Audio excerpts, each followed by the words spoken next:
Good morning बच्चों। आज आपको एक नया टॉपिक लेके आया हूँ आपके लिए, जिसका नाम है डीएनए। ठीक है, डीएनए होता क्या है? ठीक है, आज मैं आपको डीएनए क्या होता है, ठीक है, इसका स्ट्रक्चर कैसे होता है, इसके इसके स्ट्रक्चर किसने दिया था, इसको जेनेटिक मटेरियल क्यों कहते हैं, पूरा का पूरा एक्सप्लेन करूँगा। ठीक है, तो स्टार्ट करते हैं। डीएनए क्या होता है? डीएनए का मतलब, डीएनए का फुल फॉर्म फर्स्ट पूछा जाता है तो डीऑक्सी न्यूक्लिक एसिड होता है। ठीक है, इसमें ये डीऑक्सी क्या होता है? ये डीऑक्सी ये शुगर होता है। ठीक है, उस शुगर से मिल करके ये डीएनए बना, तो इसीलिए इसके डीएनए के नाम में सबसे पहले डीऑक्सी लिखा होता है। ठीक है, ये शुगर जो होता है उसका नाम है डीऑक्सी शुगर। ठीक है, और ये न्यूक्लिक एसिड होता है। ठीक, डीएनए होता क्या है? DNA is a genetic material. ठीक है, जेनेटिक मटेरियल क्यों कहते हैं डीएनए को?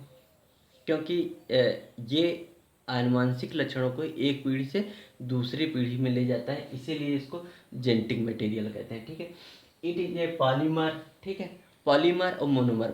मोनोमर का मतलब ये होता है जो सबसे छोटी यूनिट होती है। ठीक है, पॉलीमर का मतलब ढेर सारी छोटी यूनिट मिल करके बड़ी स्ट्रक्चर बना रही, इसीलिए उस स्ट्रक्चर को पॉलीमर कहते हैं। ठीक है, तो ये क्या है? पॉलीमर है। ठीक है, and formed by the complex of the polynucleotide. ये बना किस चीज से होता है? पॉलीन्यूक्लियोटाइड से। देखिए, न्यूक्लियोटाइड, ढेर सारे न्यूक्लियोटाइड मिल करके पॉलीन्यूक्लियोटाइड बनाते हैं, इसी पॉलीन्यूक्लियोटाइड को ही क्या कहते हैं? डीएनए कहते हैं। ठीक है, तो formed by the complex of the polynucleotide, तो न्यूक्लियोटाइड जब ढेर सारे न्यूक्लियोटाइड मिलकर के पॉलीन्यूक्लियोटाइड बनाते हैं, उसी पॉलीन्यूक्लियोटाइड को डीएनए कहा जाता है। DNA is made of the 3 molecule. कितने मॉलिक्यूल से मिलकर के बना होता है? 3 मॉलिक्यूल। उसमें फर्स्ट क्या होता है? डीऑक्सी शुगर होता है। ठीक है, ये शुगर कैसा होता है? पेंटोज शुगर, पाँच पाँच कार्बन का शुगर होता है। ठीक है, और सेकंड क्या? Phosphoric acid, H3PO4। ठीक है, थर्ड क्या होता है? नाइट्रोजनस बेस होता है। ठीक है, तो फर्स्ट क्या? डीऑक्सी शुगर होता है, सेकंड क्या? फास्फोरिक एसिड होता है, तीसरा नाइट्रोजनस बेस होता है। ठीक है, ये जो नाइट्रोजनस बेस होता है ये दो दो प्रकार का होता है। एक तो प्यूरिन बेस होता है, दूसरा पैरामिडीन बेस होता है। ठीक, जो प्यूरिन बेस होता है इसमें दो कंपोनेंट होते हैं, एक एडनिन होता है, दूसरा ग्वानिन होता है। एडनिन को ए से सब लिखते हैं। ठीक है, ग्वानिन को जी से लिखते हैं, कैपिटल जी से। ठीक, पैरामिडीन जो बेस होता है इसमें थायमिन और साइटोसिन होता है। थायमिन को कैपिटल टी से और साइटोसिन को कैपिटल सी से सिंबल करते हैं। ठीक है, लिखते हैं। अब ये जो नाइट्रोजनस बेस होता है, ठीक है, प्यूरिन बेस और पैरामिडीन बेस। ठीक है, कभी कभी क्वेश्चन पूछा जाता है कि प्यूरिन बेस कौन कौन से होते हैं, उसमें चारों ये नाम दे दिए जाते हैं, उसमें ये पूछा जाता है प्यूरिन बेस कौन कौन से हैं। ठीक है, तो याद रखिएगा एडनिन और ग्वानिन। ठीक है, अगर नहीं याद हो, ठीक है, कभी कभी ये जो प्यूरिन बेस पूछा जाता है कि प्यूरिन बेस कौन कौन सा होता है, कौन कौन से होते हैं, तो उसमें ये 4 नाम दे दिए जाते हैं, उसमें पूछा जाता है प्यूरिन बेस कौन कौन से हैं। तो याद रखिएगा एडनिन और ग्वानिन होता है। ठीक है, इन दोनों को शॉर्ट फॉर्म मिला करके लिखोगे तो ए और जे। ठीक है, ये देखिए प्यूरिन और एजे। ठीक है, ये ठीक है, प्यूरिन बेस जो होंगे वो एडनिन और ग्वानिन होंगे। ठीक है, तो अब इसमें बाइंडिंग कैसे कैसे होती है, तो याद रखिएगा ए, ये जो एडनिन होता है वो थायमिन के साथ जुड़ता है, और ये जो ग्वानिन होता है वो साइटोसिन के साथ जुड़ता है। तो एडनिन जो होता है वो थायमिन के साथ डबल बॉन्ड बनाता है, जबकि ग्वानिन जो होता है वो साइटोसिन के साथ ट्रिपल बॉन्ड, 3 हाइड्रोजन बॉन्ड के साथ जुड़ा होता है, जबकि एडनिन और थायमिन 2 हाइड्रोजन बॉन्ड के साथ जुड़े होते हैं। ग्वानिन और साइटोसिन 3 हाइड्रोजन बॉन्ड के द्वारा जुड़े रहते हैं। जो डीएनए बना कैसे होता है, देखिए इसमें सबसे फर्स्ट क्या है? शुगर पाया जाता है। ठीक, ये शुगर जो होता है डीऑक्सी शुगर होता है। ठीक है, नेक्स्ट क्या होता है? ये नाइट्रोजनस बेस होता है। ठीक है, ये नाइट्रोजनस बेस होता है। जो nitrogenous base adenine guanine thymine और साइटोसिन होते हैं, वही नाइट्रोजनस बेस होते हैं। ठीक है, ये डीऑक्सी शुगर और नाइट्रोजनस बेस मिल करके न्यूक्लियोसाइड बनाते हैं। ठीक है, ये न्यूक्लियोसाइड H3PO4 फास्फोरिक एसिड से जुड़ करके क्या बनाते हैं? न्यूक्लियोटाइड बनाते हैं। ढेर सारे न्यूक्लियोटाइड मिलकर के क्या बनाएंगे? पॉलीन्यूक्लियोटाइड। इसी पॉलीन्यूक्लियोटाइड को क्या बोलते हैं? डीएनए बोलते हैं। ठीक है, डीऑक्सीराइबोस शुगर नाइट्रोजनस बेस से मिल करके क्या बनाते हैं? न्यूक्लियोसाइड। याद रखिएगा, इसमें यही क्वेश्चन आता है कि न्यूक्लियोसाइड किन किन चीज़ों से मिल करके बना होता है। तो याद रखिएगा, डीऑक्सीराइबोस शुगर और नाइट्रोजनस बेस से मिल करके बने होते हैं। ठीक है, ये न्यूक्लियोसाइड H3PO4 फास्फोरिक एसिड से जुड़ करके न्यूक्लियोटाइड बनाते हैं। ये न्यूक्लियोटाइड, ढेर सारे न्यूक्लियोटाइड मिलकर पॉलीन्यूक्लियोटाइड बनाते हैं। इसी को क्या बोलते हैं? डीएनए बोलते हैं। बच्चों, DNA is made of the sugar and phosphate molecule. ठीक है, फास्फोरिक एसिड से मतलब वहाँ पे फास्फेट जो मॉलिक्यूल है H3PO4 होता है उससे, और शुगर, कौन सा शुगर? Deoxyribose sugar. ठीक है, उससे मिल करके बना होता है। And the small arm of the ladder of the format of the two base joint. ठीक है, दो बेस कैसे ज्वाइंट करते हैं? To each other by the hydrogen bond. ठीक है, दो दो देखिए, डीएनए का जो मॉलिक्यूल है एंटी पैरेलल दोनों रन करते हैं। ठीक है, तो दोनों के बीच में जो बॉन्डिंग होती है, दो दो स्टैंड है, दो स्टैंड के बीच में जो बेस लगे होते हैं, उस बेस जो बेस लगे होते हैं, देखिए ये डीएनए का स्टैंड, यहाँ पर जो मान लीजिए ये एडनिन है, ये थायमिन है। ठीक है, इसके बीच में ये जो बॉन्डिंग होती है, वो जो बॉन्ड बनता है, उस बॉन्ड को हाइड्रोजन बॉन्ड कहते हैं। ठीक है, ये देखिए, ठीक, इन दोनों के बीच में ये जो बॉन्डिंग बनाई उसको भी मैं पूरा बताऊंगा। ठीक है, इस बॉन्ड को हाइड्रोजन बॉन्ड कहते हैं। ठीक है, the small arm of the ladder are formed by the two two base joint to each other by the hydrogen bond. ठीक है, ये दोनों स्टैंड, ये दोनों एंटी पैरेलल है, मगर इस पे जो नाइट्रोजनस बेस जुड़े होते हैं, देखिए शुगर और फास्फेट जुड़े होते हैं। ठीक है, ईस्टर बॉन्ड के द्वारा, मगर जो ये बेस होते हैं, ये दोनों बेस किस बॉन्ड से जुड़े होते हैं? ये हाइड्रोजन बॉन्ड से जुड़े होते हैं। ठीक है, two strand of the DNA run anti parallel. ठीक है, एंटी पैरेलल मतलब अपोजिट डायरेक्शन में रन करते हैं। ठीक है, ड्यू टू फास्फोडाइस्टर बॉन्ड। ठीक है, ये दोनों स्टैंड, ये देखिए ये दोनों स्टैंड एंटी पैरेलल रन करते हैं। ठीक है, एंटी पैरेलल रन करते हैं। देखिए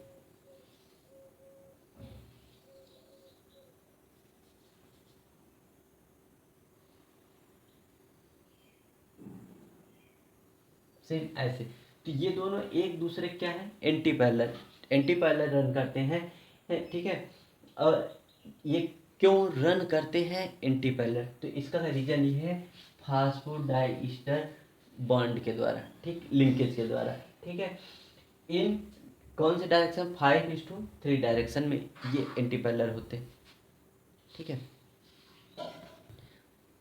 इस डायरेक्शन में होता है 5:3। ये अभी मैं आपको एक चित्र बनाऊंगा, उसमें दिखाऊंगा, मगर जो रन होता है वो 3:5 की डायरेक्शन। मगर जो ये दोनों स्टैंड हैं, ये दोनों स्टैंड एंटी पैरेलल होते हैं, ये दोनों स्टैंड एंटी पैरेलल होते हैं। तो इसका जो नाइट्रोजनस बेस होता है, इसके जो बेस होते हैं वो जुड़े होते हैं। यहाँ पे 5 अगर रहेगा तो इस वाले स्टैंड का 3 रहेगा। ठीक, इसके 5 नंबर के कार्बन से रहेगा तो इसके 3 नंबर के कार्बन। अगर यहाँ पे 3 नंबर का कार्बन है तो यहाँ पे 5 नंबर के, यहाँ पे अगर 3 नंबर का कार्बन है तो यहाँ पे 5 नंबर का कार्बन। इसीलिए दूसरे एक दूसरे के क्या रहते हैं? एंटी पैरेलल रहते हैं। ठीक है, ये जो डीएनए किस चीज़ से बना होता है? शुगर और फास्फेट से मिल करके बना होता है। इस पे क्या होते हैं? नाइट्रोजनस बेस होते हैं। ठीक, ये जो नाइट्रोजनस बेस होते हैं वो किस चीज़ से जुड़े होते हैं? हाइड्रोजन बॉन्ड के द्वारा जुड़े होते हैं। ठीक है, और ये दोनों स्टैंड इसके जो रन करते हैं वो कैसे रन करते हैं? Anti parallel. एंटी पैरेलल क्यों रन करते हैं? क्योंकि फास्फोडाइस्टर बॉन्ड के कारण ही।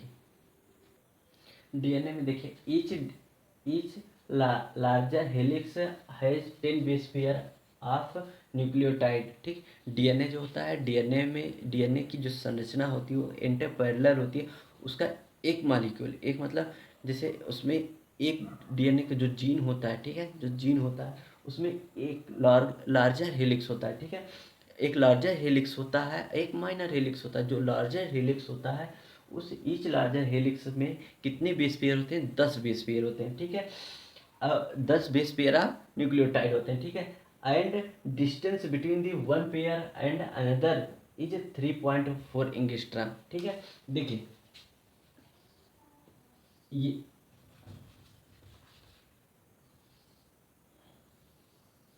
ठीक है,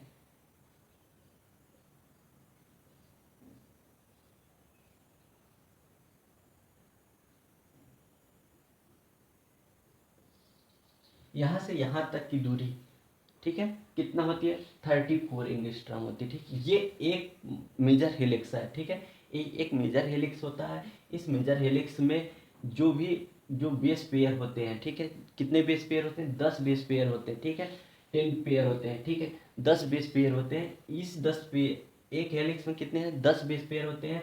इसकी डिस्टेंस कितनी होती है 34 एंगस्ट्रॉम। जबकि एक ही वन बेस पे एक बेस पेयर और दूसरे बेस पेयर के बीच की दूरी कितनी होती है 3.4 एंगस्ट्रॉम होती है। ठीक है, और जबकि इसकी कितनी होती है 34 एंगस्ट्रॉम होती है। ठीक है, यहाँ से यहाँ तक जो मेजर हेलिक्स होता है इसके डिस्टेंस की दूरी 34 एंगस्ट्रॉम होती है। जबकि एक बेस पेयर से दूसरे बेस पेयर की दूरी कितनी होती है 3.4 एंगस्ट्रॉम होती है। ठीक, helix to helix have a distance of the 34 angstrom. ठीक है, ये एक पूरा है डीएनए का टुकड़ा होता है। उस डीएनए के टुकड़े को जीन कहते हैं। ठीक है, उसमें कितने बेस पेयर होते हैं तो 10 बेस पेयर होते हैं। ठीक है, उस 10 बेस पेयर में एक बेस पेयर से दूसरे बेस पेयर की दूरी 3.4 एंगस्ट्रॉम होती है।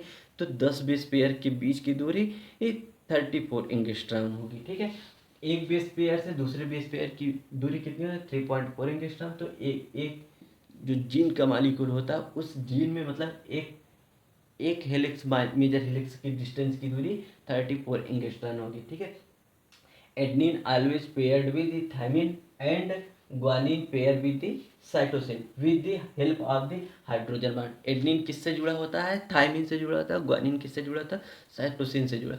जो एडनिन जुड़ा ये दोनों ये एडनिन और ग्वानिन एडनिन थायमिन किसके द्वारा जुड़े हाइड्रोजन बॉन्ड के द्वारा। जबकि ग्वानिन और साइटोसिन किसके द्वारा जुड़े ये भी हाइड्रोजन बॉन्ड के। मगर एडनिन एडनिन और जो थायमिन होता है ये कितने हाइड्रोजन बॉन्ड के द्वारा जुड़े थे तो 2 हाइड्रोजन बॉन्ड के द्वारा जुड़े थे। जबकि ग्वानिन और साइटोसिन कितने हाइड्रोजन बॉन्ड के द्वारा जुड़े होते हैं तो 3 हाइड्रोजन बॉन्ड के। ये दोनों क्या है हाइड्रोजन बॉन्ड है। ये भी हाइड्रोजन बॉन्ड है। ठीक है, तो यहाँ पे 2 हाइड्रोजन बॉन्ड पाए जाते हैं, यहाँ पे 3 हाइड्रोजन बॉन्ड पाए। ठीक, तो वही चीज़ लिखा है adenine always paired with thymine and guanine pair with cytosine with the help of the hydrogen bond. ठीक है, मगर इस एडनिन और थायमिन के बीच में कितने हाइड्रोजन बॉन्ड पाए जाते हैं 2 हाइड्रोजन बॉन्ड। अब ग्वानिन और साइटोसिन के बीच में कितने हाइड्रोजन बॉन्ड पाए जाते हैं तो 3 हाइड्रोजन बॉन्ड। बच्चों ये डीएनए की संरचना है। ठीक, डीएनए जो होता है ये इसके 2 स्टैंड पाए जाते हैं। दोनों स्टैंड एक दूसरे से कैसे होते हैं एंटी पैरेलल होते हैं। ठीक है, पैरेलल का मतलब साथ साथ चलना, एंटी पैरेलल का मतलब अपोजिट डायरेक्शन में चलना। ठीक है, एक इस डायरेक्शन में चला है तो दूसरा उसके अपोजिट डायरेक्शन में चला है तो ये एंटी पैरेलल। पैरेलल का मतलब दोनों साथ साथ चल रहे हैं तो ये दोनों स्टैंड एक दूसरे के एंटी पैरेलल रन करते हैं। ठीक है, ये अगर इस तरफ से फॉर्मेट होता है तो दूसरा इस साइड से फॉर्मेट होता है। ठीक है, इसीलिए इसको एंटी पैरेलल कहते हैं। ठीक है, ये देखिए ये कौन सा एक स्टैंड है ये एक स्टैंड ये है। ठीक, ये किससे बना होता है फास्फोरस और शुगर से। जबकि इसके बीच में ये जो बॉन्डिंग होती है ये किससे बनी होती है नाइट्रोजनस बेस पेयर से। ठीक है, ये जो डीएनए होता है कई प्रकार के होते हैं। तो ये डबल हेलिकल मॉडल है। ठीक है, तो डबल हेलिकल मॉडल किसने खोजा था वाटसन और क्रिक ने। ठीक है, double helical structure of the DNA is suggested by the Watson and Crick. तो याद रखिए सब बहुत पूछा जाता है क्वेश्चन कि डबल हेलिकल मॉडल किसने दिया था। ठीक है, तो वाटसन और क्रिक 2 वैज्ञानिक थे उन्होंने दिया था। ठीक है, उन्होंने इस डीएनए की संरचना की खोज की थी और उन्होंने बताया कि डीएनए में दो स्टैंड होते हैं। ठीक है, दोनों स्टैंड एक दूसरे के एंटी पैरेलल करते हैं और इसमें जो बेस होते हैं वो किससे जुड़े होते हैं हाइड्रोजन बॉन्ड के द्वारा जुड़े होते हैं। ठीक है, और एक बेस पेयर से दूसरे बेस पेयर की जो दूरी होती है वो 3.4 एंगस्ट्रॉम होती है। जबकि एक एक एक हेल एक जीन में कितने बेस पेयर होते हैं तो 10 बेस पेयर होते हैं। ठीक है, एक स्टैंड एक बेस पेयर जो जुड़ रहा है, ठीक है, ये इसमें कितने बेस पेयर होते हैं? 10 बेस पेयर होते हैं। इसमें 10 से गुणा कर देंगे तो 34 एंगस्ट्रॉम हो जाएगा। सभी में अलग अलग होते हैं। ये इन्होंने जिस डीएनए की खोज की थी, जिस डीएनए स्ट्रक्चर पर इन्होंने स्टडी की थी, वो बी डीएनए था। और सारे डीएनए अलग अलग होते हैं। इन्होंने जो बी डीएनए था उसमें कितने बेस पेयर थे? 10 बेस पेयर थे, ठीक है। वाटसन और क्रिक ने जिस पे खोज की थी वो 10 बेस पेयर का था। इसीलिए इसके इसके एक बेस पेयर जहाँ से स्टार्ट होता है, जहाँ पे खत्म होता लास्ट बेस पेयर, उसके बीच की दूरी 34 एंगस्ट्रॉम थी, ठीक है। ये सबसे ज़्यादा पूछा जाने वाला क्वेश्चन है कि double helical structure, double helical model किसने दिया था? तो वाटसन और क्रिक ने, ठीक है। ये जो एक्सिस है, ठीक है, ये जो एक्सिस है, ये देखिए पूरी मेजर एक्सिस है, ठीक है। इसके बीच का डायमीटर कितना होता है? 20 एंगस्ट्रॉम होता है। जबकि माइनर जो एक्सिस उसका डायमीटर कितना होता है? 10 होता है, ठीक है। उसका अगर हाफ करेंगे कितना होगा? 10 एंगस्ट्रॉम होता है। बच्चों ये डीएनए की संरचना है। देखिए डीएनए ये क्या है? इसका एक स्टैंड है, ठीक है। ये क्या है? एक इस डीएनए का दूसरा स्टैंड है, ठीक है। अब इस स्टैंड को दूसरे स्टैंड से देखिए कौन जोड़ता है? नाइट्रोजनस बेस, ठीक है।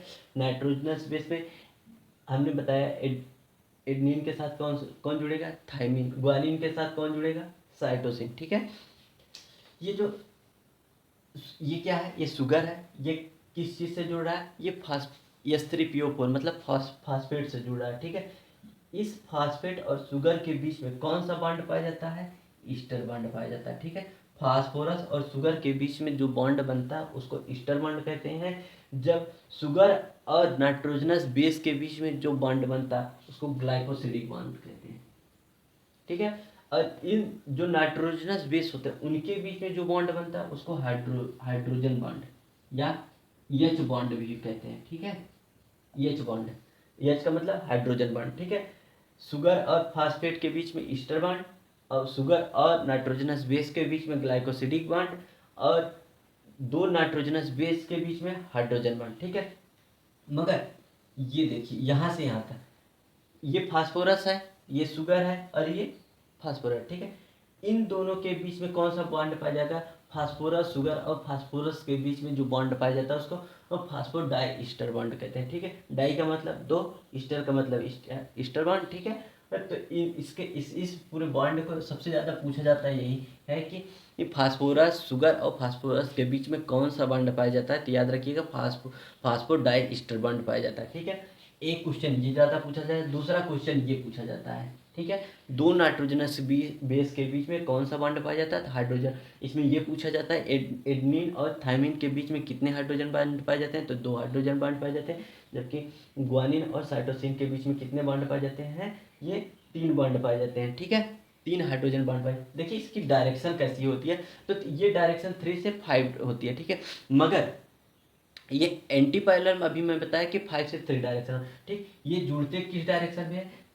तो 3 नंबर के कार्बन से ये जुड़ा, ये 5वें नंबर के कार्बन से आकर के जुड़ेगा, ठीक है। ये तीसरे नंबर के कार्बन से जुड़ेगा, ये 5वें, इसलिए ऐसी ये डायरेक्शन 3 to 5 डायरेक्शन होती है। मगर जस्ट इसके अपोजिट जब इस वाली साइड आएंगे तो यहाँ पर जो 5 नंबर का कार्बन होगा इस साइड पे उसके अपोजिट 3 नंबर का कार्बन होगा। जबकि यहाँ पे जहाँ पे 3 नंबर का कार्बन होगा वहाँ इसके अपोजिट 5 नंबर का कार्बन होगा, ठीक है। इसीलिए इसको एंटी पैरेलल कहा जाता है, ठीक है। अगर यहाँ पे 3 होगा तो यहाँ 5 होगा, यहाँ पे 5 होगा तो यहाँ पे 3 होगा, अगर यहाँ पे 3 होगा तो वहाँ 5 होगा, यहाँ 5 होगा तो वहाँ 3 होगा, ठीक है। इसीलिए इसको एंटी पैरेलल कहा जाता है। एंटी पैरेलल क्यों बनते हैं? यही फास्फोडाइस्टर बॉन्ड के द्वारा, ठीक है। बच्चों ये जो होते हैं ये मोनोसैकेराइड होते हैं, और ये जो है ये पॉलीसैकेराइड। फास्फोरस, शुगर और फास्फोरस ये पॉलीसैकेराइड होते हैं, जबकि ये जो बेस होते हैं ये मोनोसैकेराइड होते हैं। बच्चों डीएनए को जेनेटिक मटेरियल क्यों कहा जाता है? ठीक है, इसको एक्सपेरिमेंट के द्वारा प्रूफ 2 वैज्ञानिकों ने किया था। एक ग्रिफिथ थे, एक हर्षे चेज थे, ठीक है। 2 वैज्ञानिकों ने मतलब दोनों वैज्ञानिक अलग अलग प्रैक्टिकल किया। ग्रिफिथ ने अलग प्रैक्टिकल किया, हर्षे चेज ने अलग प्रैक्टिकल किया था, ठीक। तो ग्रिफिथ ने ये बताया था, ठीक है, ग्रिफिथ ने बताया कि डीएनए इज जेनेटिक मटेरियल, ठीक है। तो इन दोनों वैज्ञानिकों ने एक्सपेरिमेंटल प्रूव किया था कि डीएनए जो होता है ये जेनेटिक मटेरियल होता है। जेनेटिक मटेरियल मतलब एक पीढ़ी से दूसरी पीढ़ी पे ले जाता है। तो ग्रिफिथ ने कैसे उसको एक्सपेरिमेंट से प्रूव किया कि डीएनए जेनेटिक मटेरियल है, ठीक। उन्होंने दो स्ट्रक्चर लिया, एक कैप्सुलेटेड एक नॉन कैप्सुलेटेड, दो स्ट्रक्चर लिया। दोनों दोनों स्ट्रक्चर सेम डिजीज काज करते थे, ठीक है।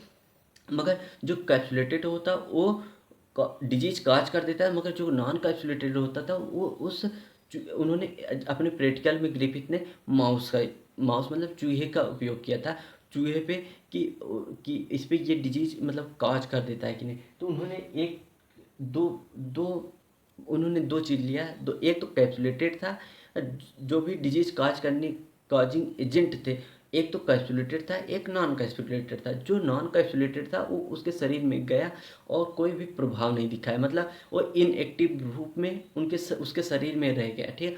मगर जो कैप्सुलेटेड था वो उसके शरीर में गया और अपनी जनसंख्या बढ़ा करके उसमें वो डिजीज कच किया। जब डिजीज कच किया तो माउस की डेथ हो गई। तो उन्होंने कैसे प्रैक्टिकल रूप में ये सिद्ध किया था कि डीएनए जेनेटिक मटेरियल थे। तो उन्होंने फर्स्ट क्या लिया कि एक कैप्सुलेटेड लाइव कैप्सुलेटेड, ठीक है,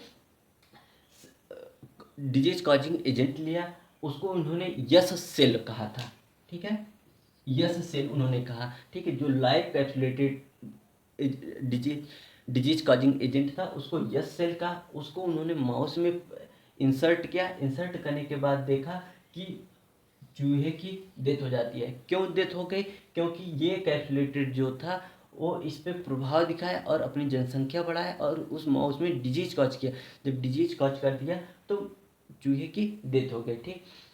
लाइव नॉन कैप्सुलेटेड ये भी जिंदा है, ठीक है, मगर कैसा है, नॉन कैप्सुलेटेड। देखिए ये जेनेटिक मटेरियल है, दोनों में जेनेटिक मटेरियल है, ये भी जेनेटिक मटेरियल है, ये भी जेनेटिक, मगर ये इसके ऊपर क्या नहीं है, कैप्स कवरिंग नहीं है, कैप्सूल की कवरिंग नहीं है। तो जिसके कारण इसको इन्होंने आर सेल कहा था, ठीक है।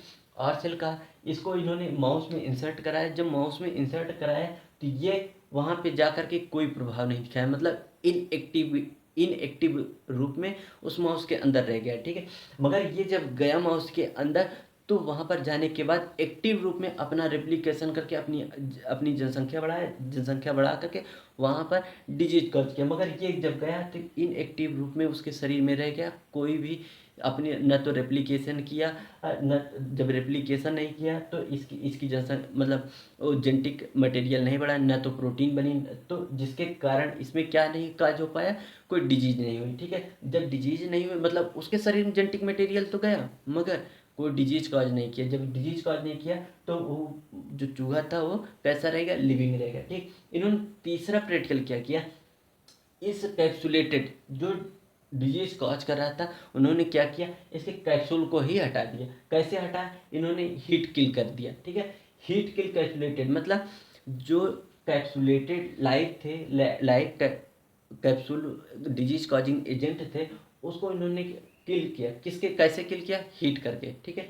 हीट करने पर ये कैप्सूल टूट गया। जब ये कैप्सूल टूट गया तो ये इसमें जो जेनेटिक मटेरियल था वो तो माउस के अंदर गया। जब माउस के अंदर गया और कोई प्रभाव नहीं दिखाया।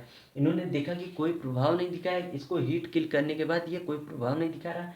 जब कोई प्रभाव नहीं किया न तो वहाँ पे वो अपनी जेनेटिक मटेरियल न रेप्लिकेशन किया, न तो प्रोटीन बनाया, न तो कोई डिजीज कॉज किया और वो माउस जिंदा रह गया।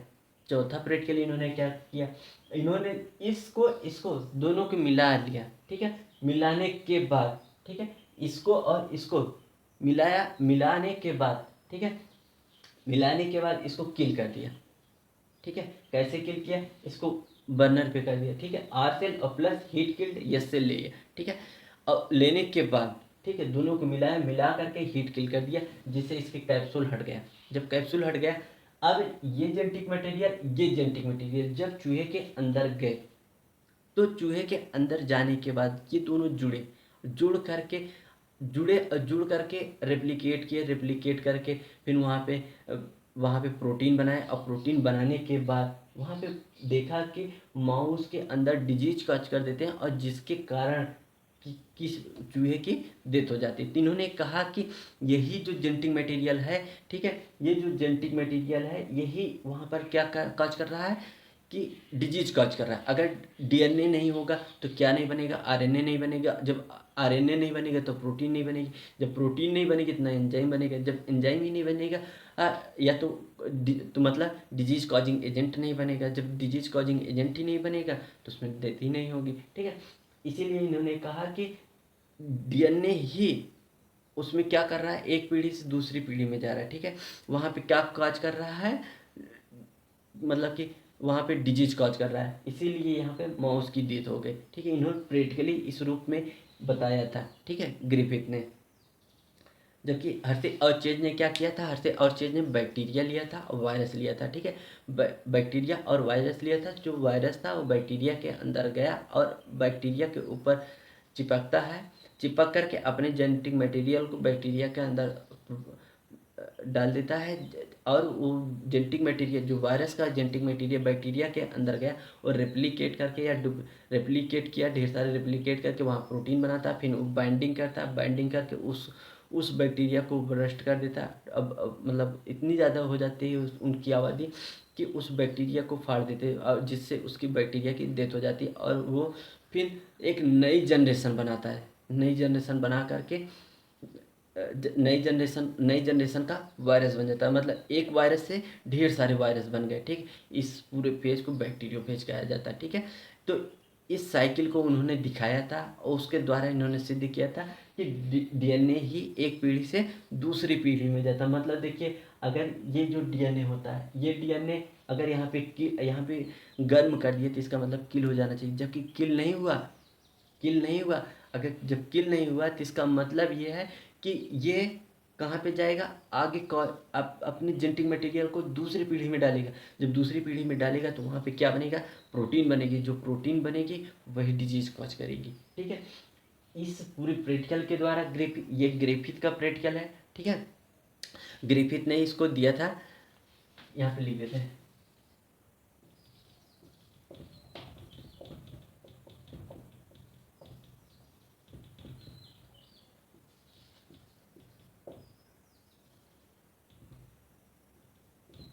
ठीक है, ग्रिफिथ ने इस प्रैक्टिकल को दिए बताया था। इस पूरे प्रैक्टिकल को ग्रिफिथ ने बताया था और बताया कि ऐसे ही जेनेटिक मटेरियल, मतलब डीएनए ही जो है वो जेनेटिक मटेरियल है।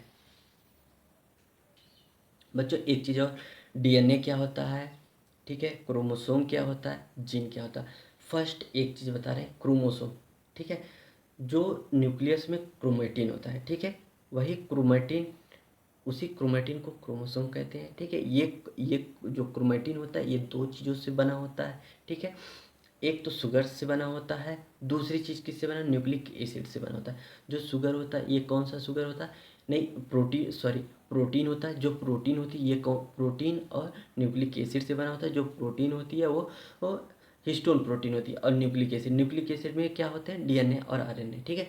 जैसे मान लीजिए एक मोटी सी रस्सी है, उस रस्सी को देखिए, घुमा के देखिएगा तो उसमें कुछ धागे नुमा संरचना होती है, ठीक। तो वैसे तो जो मेन चीज बड़ी सी संरचना है उसको क्रोमोसोम कहते हैं। जब उसके अंदर एक छोटी संरचना लेंगे तो उस संरचना को, एक धागे को डीएनए बोलेंगे, ठीक है। अब उस डीएनए के एक टुकड़े को जीन बोलेंगे, ठीक है। अब जैसे, तो इसीलिए कहा जाता है जीन ही एक पीढ़ी से दूसरी पीढ़ी तक लेके जाते हैं गुणसूत्रों को। या डीएनए, जैसे मान ली एक छोटा पार्ट है उसको जीन कह दिए, ठीक है। पूरी रस्सी, एक छोटी सी धागे को डीएनए कह दिए और यही ढेर सारे डीएनए मिल करके एक रस्सी बना रहे, उस रस्सी को क्रोमोसोम कहते हैं, ठीक है। इसीलिए क्रोमोसोम को कभी कभी कहते हैं, सब कहते हैं कि जेनेटिक मटेरियल, डीएनए को ही जेनेटिक मटेरियल कह सकते हैं, जीन को ही जेनेटिक मटेरियल कहते हैं, ठीक है।